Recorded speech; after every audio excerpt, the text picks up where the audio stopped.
is Mars and welcome back to my room. Now, I would love to try more bread recipes, but the problem is I can't find any more yeast in the supermarket, and specialty shops here are way too far and there's no public transport because of the quarantine. So, I'm not really gonna walk just to try and find yeast, In the spirit of trying out stuffs, I'm gonna try to make a natural yeast of my own. Now, this recipe came from Bigger Bolder Baking as always. And it only needs 2 ingredients, flour and water. And I think this is what bakers call a sourdough starter. So it's gonna let the flour form its natural yeast. So that is what I would love to try today because it sounds fun and I love experimenting stuffs. But yeah. So, let's go to the kitchen. Okay, so this is the start of our journey. So I have a small scale here because I need to measure the ingredients with precision. The starter calls for wheat flour, but unfortunately we don't have it here and I doubt I'll be able to find it in the supermarket either. So we'll just have to use all-purpose flour. I'm gonna use 30 grams of both flour and water for this one. We also need a jar to put these ingredients in. Duh! I might have used a small jar, but I'll transfer it into a bigger one eventually. The starter is nice and mixed up, so we're gonna put in the lid and just leave it in the counter. I kinda went in and named the dough your best. Yeah. We're gonna get back to this tomorrow. Day 2. Okay, so this is what dough your best look like so far. It is starting to smell sour, but it's not gross smelling kind of sour like spoiled milk.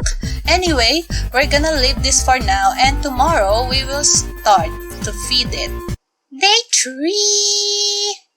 It smells more sour than yesterday, like it's starting to get close to spoiled territory, but I'm not really seeing any unwanted colors there, so I think it's still fine.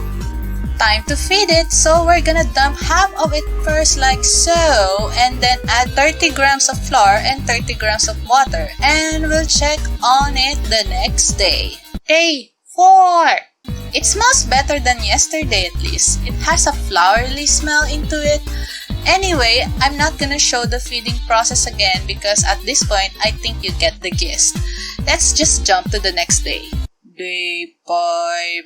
It doesn't seem like the smell or look changed that much, so on to the next day. Day 6. Same day as day 5. Period. Day 7. Today's the day our dough should be ready. Theoretically, so let's check it out. They say that if you drop a bit of the starter on the water and it floats, it's ready to use. So let's try that test, shall we? Okay, the mixture sank, so I guess it's not yet ready. What a bummer, man. I was psyched to try to turn this into bread. Oh well, I guess I'll just feed it some more.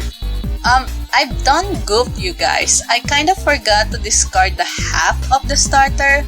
Whoops.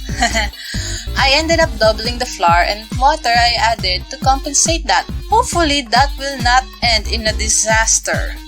So, days 8 and 9 actually yielded the same result as day 7.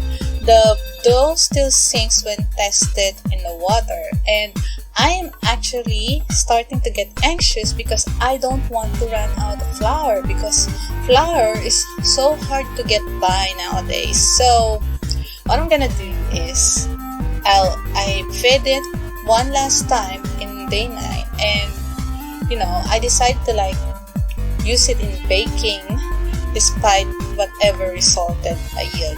I think it's still a good dough. It smells good. It smells sweet and I don't know, it's like paint or something, but I think it's not going bad. I think it's still edible, I hope. And you know, I will try it.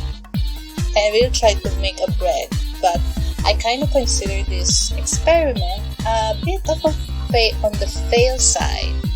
But that's okay, you know. That's why we experiment, because not all experiments succeeds. And yeah, so stay tuned on the next episode when I make the actual bread using that starter that we made.